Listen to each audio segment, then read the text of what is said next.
ପ୍ରଣାମ ମାହାତ୍ମ୍ୟ ଗୁରୁଜନମାନଙ୍କୁ ପ୍ରଣାମ କଲେ ତାଙ୍କଠାରୁ ମିଳୁଥିବା ଆଶୀର୍ବାଦରେ ଆମ ଜୀବନର ମାର୍ଗ ସୁଗମ ହୋଇଥାଏ। ସେଥିପାଇଁ ଗୁରୁଜନମାନଙ୍କୁ ପ୍ରଣାମ କଲାବେଳେ ଆମେ ଆମର ମୁଣ୍ଡ ନୁଆଇଁ ଦୁଇ ହାତକୁ ହୃଦୟ ପାଖରେ ସଂଯୁକ୍ତ କରି ଆମର ଶ୍ରଦ୍ଧା ଭକ୍ତି ନିବେଦନ କରୁ ଏବଂ ପ୍ରକାରାନ୍ତରେ ତାଙ୍କଠାରୁ ଆଶୀର୍ବାଦ ହାସଲ କରିନେଉ।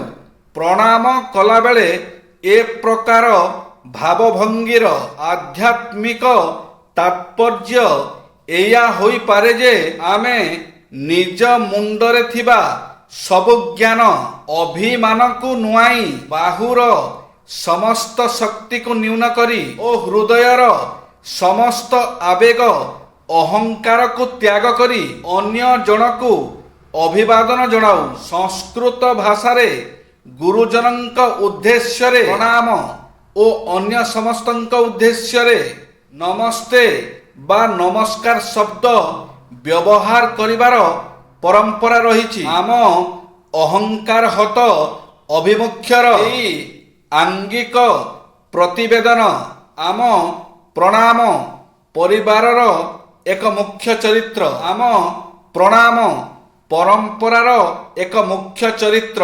ଏହି ଭାବ ଓ ବିଚାର ଅନ୍ୟ ଶୈଳୀରେ ଅଭିବାଦନ ଜଣାଇବା ଦ୍ୱାରା ପ୍ରକଟିତ ହେଲା ଭଳି ମନେ ହୁଏ ନାହିଁ। ଆମ ଗୁରୁଜନଙ୍କୁ ଗୁଡ୍ ମର୍ଣ୍ଣିଂ ଜଣାଇବା ଦ୍ୱାରା ସେମାନଙ୍କ ପାଇଁ ସକାଳଟି ଶୁଭଙ୍କର ହେଉ ବୋଲି ଆମେ ହୁଏତ କାମନା କରିପାରୁ, କିନ୍ତୁ ଏହା ଦ୍ୱାରା ଆମେ ନିଜର ଅହଙ୍କାର ତ୍ୟାଗ କରୁଥିବାର ସୂଚନା ନଥାଏ। ସୁତରାଂ ଆଶୀର୍ବାଦ ନେବା ଦେବାର ଅବକାଶ ମଧ୍ୟ ନଥାଏ। ବନ୍ଧୁ, ଆଜିର ଦୁଇଟି ପ୍ରଶ୍ନ ନିଶ୍ଚିତ ଭାବରେ ଉତ୍ତର ଦେବେ। ଜଣେ ଝିଅ ନିଜ ଇଚ୍ଛାରେ ବାହା ହେଲେ ଖୁସିରେ ରୁହେ ନା ନିଜ ବାପା ମାଙ୍କ ଇଚ୍ଛାରେ ବିବାହ କଲେ ଖୁସିରେ ରୁହେ?